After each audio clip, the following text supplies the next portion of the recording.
Јас имам скоро 24 години работен стаж. Приближно за неколку месеца 25 години. Меѓутоа секаде сум доставна и со мене се живљавале.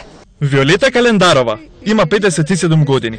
Рече се половина од животот го поминала на работа, но сега е без работа, затоа што фабриката каде работела ја прогласила за технолошки вишок. Сега и без плата и без пензија.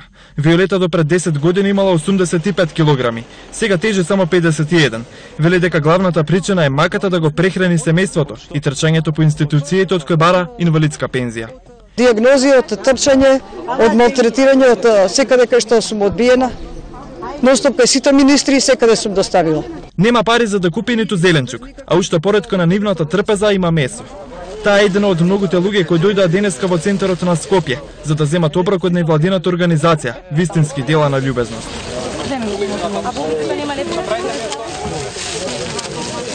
Овие хумани луѓе овде денеска се собраа кај спомен куќата на мајка Тереза за да им дадат зготвена храна за оние кои немаат. Денеска имаше претежно летна храна.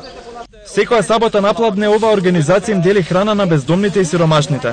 Во недостиг на народни кујни, бараат од државата да отвори вакви објекти. Имаме повик до граѓаните, до сите да ни помогнат со донации, за да можеме таа кујна да ја направиме. Имаме воспоставено контакт со Министерството за труд и социјална политика, односно тие не побара, гледајќи ги, следејќи ги нашите акции, тие не побара на среда на разговор и имаше најави за помагање, меѓутоа се уште немаме почнато никаква соработка до овој момент. Според Државниот завод за статистика, во земјава има повеќе од 500.000 лица кои живеат сиромашно.